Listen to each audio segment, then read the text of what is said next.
आज की वीडियो उन सभी के लिए विशिष्ट है जिन्हें किसी भी कोर्ट में केस का सामना करना पड़ रहा है, क्योंकि केस है तो क्रॉस अवश्य है। हम आज आपको दिखाने वाले हैं कि कैसे अपने केस का सेंट्रल पॉइंट की पहचान करें और गवाह को उस पॉइंट पर ले जाकर तोड़ दें। यही कला है किसी भी केस को जीत लेने की। गवाह को तोड़ने की कला जानने वाले केसेस के साथ खेलते हैं, उनसे डरते नहीं हैं। हम आपको पार्टीज का नाम पता बदलकर बताते हैं। दिल्ली से सटे एक राज्य में पूजा ने अमित से ब्रेकअप करके अमित के पुराने दोस्त सचिन के साथ नाता जोड़ लिया था। सचिन ने पूजा के कान भर भर के उसके द्वारा अमित के खिलाफ एक छेड़छाड़ और रेप का केस दर्ज करवा दिया था। पूजा ने आरोप लगाया था कि 12 दिसंबर 2020 को अमित पूजा को डिनर के लिए ले गया था। वहां उसको कुछ पिला दिया जिसे पीकर वह बेसुध हो गई तथा अमित ने उसके साथ रेप कर दिया। जब पूजा को होश आया तो अमित सोया हुआ था और वह कमरा खोलकर अपनी जान बचाती हुई अपने घर लौट गई। केस दर्ज हुआ। 5-7-10 दिन के बाद अमित की बेल हो गई। पूजा ने आईओ को एक सीडी भी दी थी जिसमें अमित ने कुछ बोल्ड किस्म की बातें किसी व्हाट्सएप चैट में बोली हुई थी। ध्यान से देखें तो इसमें पता चलता है कि इस केस का सेंट्रल पॉइंट है जिसमें पूजा को कुछ मिलाकर बेसुध कर दिया गया और फिर रेप कर दिया गया। दूसरा सहायक पॉइंट है वह सीडी जो पूजा ने रिकॉर्ड करके पुलिस आईओ को सौंप दी थी। इंडियन लीगल सिस्टम से सहायता पाने के लिए इसका मेंबर होना जरूरी है। जब आप सामने लिखे व्हाट्सएप नंबर पर व्हाट्सएप मैसेज भेजते हो तो तत्काल ही आपको विधि लिखकर भेज दी जाती है, जिसके द्वारा आप हमारे मेंबर बन सकते हैं और हमारी सर्विसेज का लाभ लेते रह सकते हैं। इसलिए केवल व्हाट्सएप मैसेज के द्वारा ही संपर्क करें। हमने अपना क्रॉस शुरू किया और सवाल पहला पूछा उससे, होटल येलो टावर में प्रवेश करने के बाद आप सबसे पहले कहां गए थे? उसने जवाब दिया, मुझे याद नहीं है। हमने फिर सवाल पूछा, आपके आरोप के मुताबिक तो आरोपी ने आपको होटल के अंदर नशीली चीज पिलाई थी, तो प्रवेश के समय जब आप अंदर नहीं गई थी आपने क्या कोई दूसरा नशा किया हुआ था जो आपको ध्यान नहीं है? पब्लिक प्रोसिक्यूटर ने इस पर आपत्ति की। बोले, देखिए साहब, गवाह को कैसे धमका रहे हैं? तो हमने कहा कि नहीं साहब, हम धमका नहीं रहे हैं, हमने कुछ भी नहीं कहा है। गवाह का खुद का कहना है कि उसे अपनी आंखों से देखी हुई बातें भी याद नहीं है। हमने फिर पलटकर गवाह से पूछा, बताइए, क्या आपने होटल में प्रवेश से पहले भी कोई नशा किया हुआ था? वह बोली, नहीं। क्या होटल येलो टावर में प्रवेश के बाद आप रिसेप्शन पर गए थे? उसने जवाब दिया, हाँ गए थे। तो क्या रिसेप्शन पर मौजूदगी के दौरान आपके होश बिल्कुल दुरुस्त थे या आप बेहोश हो गई थी? पब्लिक प्रोसिक्यूटर ने फिर ऑब्जेक्शन किया। देखिए जनाब, किस लैंग्वेज में एक महिला से सवाल कर रहे हैं। हमने कहा कि इसी महिला का आरोप है कि होटल में बेहोश हुई थी, तो हमें यह बात तो जांचनी ही होगी ना कि किन किन जगहों पर इसको होश था और किन किन जगहों पर यह बेहोश हो गई थी। कोर्ट ने हमें कहा, हाँ ठीक है, आप आगे प्रोसीड करिए। हमने महिला से पूछा, आप बताओ जी, क्या रिसेप्शन पर आपके होश बिल्कुल दुरुस्त थे? उसने कहा, हाँ मैं ठीक थी। हमने कोर्ट फाइल पर लगा हुआ होटल येलो टावर का रिकॉर्ड उसके सामने रखा।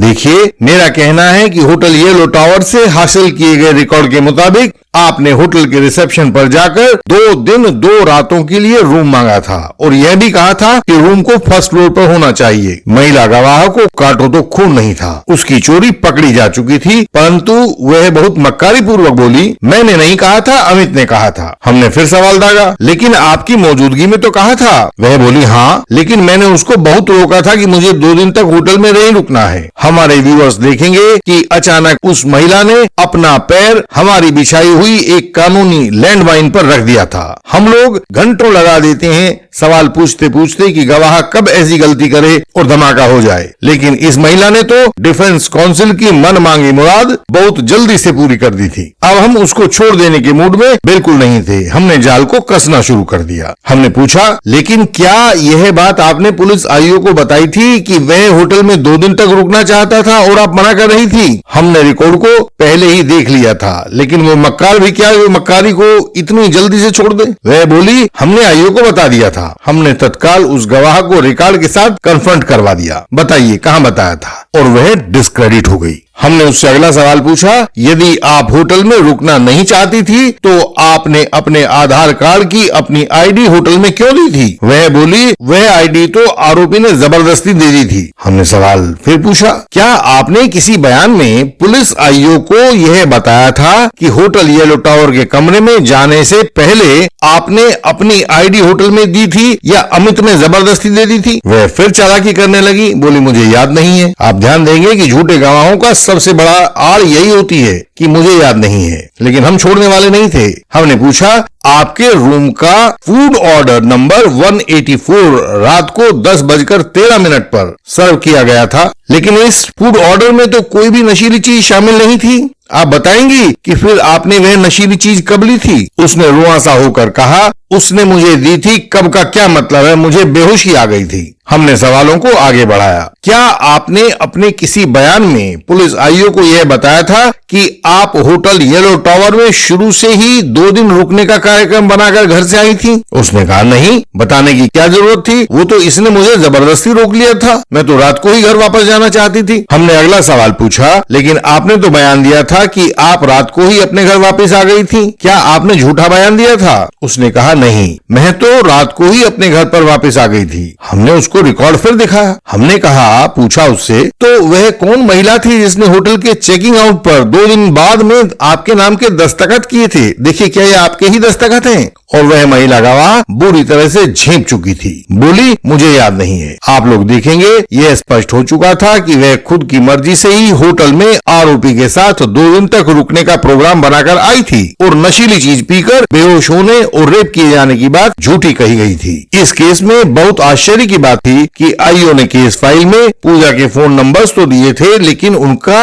CAF consumer application form record पर नहीं था। और ये बात बहुत चकरा देने वाली थी कि ऐसा क्यों है। अमित ने बताया कि जिस फोन को पूजा का बताया जा रहा है वह नंबर वास्तव में सचिन का है। यह हमारे लिए बहुत बड़ा सुराग था। हमने अपना क्रॉस इसी सूचना के चारों तरफ बुन दिया था। हमने उससे सवाल पूछा, पूजा, आपने जो voice recorded CD exhibit P2 case file पर लगाई है उसे आपने कैसे रिकॉर्ड किया था? वह बोली, मैंने अपने मोबाइल फोन से ही रिकॉर्डिंग की थी। हमने फिर अगला सवाल पूछा, पूजा, जो मोबाइल नंबर आपने केस फाइल में लिखवाया है कि आपका है, क्या यह बात सही है कि वह आपके नाम में रजिस्टर्ड नहीं है, किसी और के नाम में है? पता नहीं लापरवाही में या कुछ और सोचकर। कैसे? वह बोली, लेकिन हाँ, यह बोली कि हाँ, वह तो सचिन का फोन था, उसने मुझे दिया था इस्तेमाल करने के लिए। यहाँ उसने दूसरी बार अपना पांव बारूद की लैंडमाइन पर रख दिया था। उसे नहीं पता था कि उसकी इस स्वीकारोक्ति ने अमित को बरी करवाने की राह पक्की कर दी थी। हमने सवाल पूछा, क्या पूरी इन्वेस्टिगेशन के दौरान आपने कभी पुलिस आईओ को यह बताया था कि उपरोक्त मोबाइल नंबर सचिन का था जिसे आप प्रयोग कर रही थी? उसने कहा, इसमें पुलिस को क्या बताना था, मैंने भी नहीं बताया। हमने फिर सवाल पूछा, आपकी जानकारी में उस रिकॉर्डेड CD के लिए certificate under section 65B Indian evidence act किसने लगाया था, आपने या सचिन ने? वह बोली, मुझे नहीं पता, मैंने तो नहीं दिया था। हमने इस पॉइंट पर भी अपना क्रॉस कंप्लीट कर लिया था। आपने ध्यान दिया होगा कि प्रोसिक्यूशन के दोनों पॉइंट्स हमने अपने क्रॉस से खराब कर दिए थे। फाइनल आर्गुमेंट्स के बाद अमित बरी हुआ और उसने पूजा के खिलाफ मानहानि और हर जाने का दावा कोर्ट में दाखिल कर दिया था। वह अब जल्दी ही डिसाइड होने वाला है। तो यहाँ आप हमसे पूछ सकते हैं कि जब आपको जरूरत होगी तो ऐसा सटीक क्रॉस आपके लिए कौन तैयार करेगा? हम है ना, हम तैयार करेंगे आपके लिए। आप में से बहुत से व्यूअर्स झूठे आरोप या फॉल्स एलिगेशन का सामना कर रहे होंगे। एडवोकेट कलीग्स के क्लाइंट्स भी ऐसा सामना कर रहे होंगे। झूठे आरोप या फॉल्स एलिगेशन से बचने के लिए आपको कानूनी ज्ञान और अनुभव दोनों की जरूरत होती है। हम झूठे आरोप या फॉल्स एलिगेशन के ऐसे मामलों में आपकी सहायता करते हैं। पूरे भारत के हर राज्य में, हर अदालत में हम आपकी सहायता पहुंचा रहे हैं और आगे भी पहुंचाते रहेंगे। आप अपनी समस्या, अपने क्लाइंट की समस्या हम तक पहुंचाएं और हम उसका समाधान आप तक पहुंचा देंगे। आपकी समस्या बेल हो, एविडेंस हो, एप्लीकेशन हो, रिप्लाई हो, DV एक्ट हो, मैट्रिमोनियल डिस्प्यूट हो, कुछ भी हो, हमारी सहायता आपके लिए हमेशा उपलब्ध है। हमसे सहायता पाने के लिए हमारा व्हाट्सएप नंबर, हमारा ईमेल एड्रेस और वेबसाइट का URL आपको सामने स्क्रीन पर दिखाई दे रहा होगा तथा ये सब बातें हमारी हर वीडियो के डिस्क्रिप्शन में भी होती हैं। समय को गंवाएं नहीं, उसका इस्तेमाल करें, कहीं समय हाथ से ना निकल जाए। हमें व्हाट्सएप कॉल करें। हमारी वेबसाइट पर बहुत महत्वपूर्ण जानकारी को सरल भाषा में पढ़ें। वहां झूठे आरोप या फॉल्स एलिगेशन से बचने के उपाय भी मिलेंगे। इस वीडियो को लाइक करें, शेयर करें और चैनल को सब्सक्राइब करें। बेल आइकन को प्रेस करें ताकि नई वीडियोस आपसे मिस ना हो जाएं। हम आपसे अगले वीडियोस में फिर मिलेंगे। तब तक के लिए प्रणाम।